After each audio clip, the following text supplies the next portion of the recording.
طلاق صرف 2 بار ہے، یعنی جب 2 دفعہ طلاق دے دی جائے تو پھر عورتوں کو یا تو بطریق شائستہ نکاح میں رہنے دینا ہے یا بھلائی کے ساتھ چھوڑ دینا۔ اور یہ جائز نہیں کہ جو مہر تم ان کو دے چکے ہو اس میں سے کچھ واپس لے لو۔ ہاں، اگر زن و شوہر کو خوف ہو کہ وہ اللہ کی حدوں کو قائم نہیں رکھ سکیں گے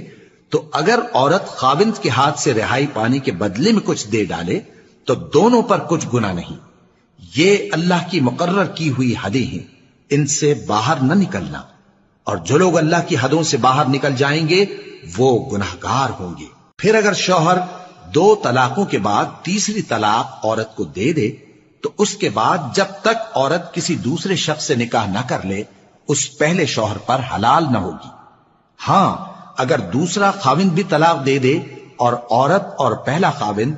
پھر ایک دوسرے کی طرف رجوع کر لیں تو ان پر کچھ گناہ نہیں، بشرطے کہ دونوں یقین کریں کہ اللہ کی حدوں کو قائم رکھ سکیں گے، اور یہ اللہ کی حدیں ہیں، ان کو وہ ان لوگوں کے لیے بیان فرماتا ہے جو علم رکھتے ہیں۔ اور جب تم عورتوں کو 2 دفعہ طلاق دے چکو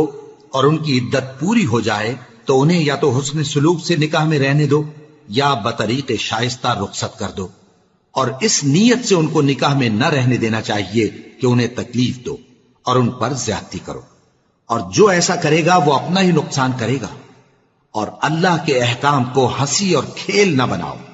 اور اللہ نے تم کو جو نعمتیں بخشی ہیں اور تم پر جو کتاب اور دانائی کی باتیں نازل کی ہیں جن سے وہ تمہیں نصیحت فرماتا ہے ان کو یاد کرو، اور اللہ سے ڈرتے رہو، اور جان رکھو کہ اللہ ہر چیز سے واقف ہے۔ اور جب تم عورتوں کو طلاق دے چکو اور ان کی عدت پوری ہو جائے تو ان کو اپنے شوہروں کے ساتھ جب وہ آپس میں جائز طور پر راضی ہو جائیں نکاح کرنے سے مت روکو۔ اس حکم سے اس شخص کو نصیحت کی جاتی ہے جو تم میں اللہ اور روز آخر پر یقین رکھتا ہے۔ یہ تمہارے لیے نہایت خوب اور بہت پاکیزگی کی بات ہے،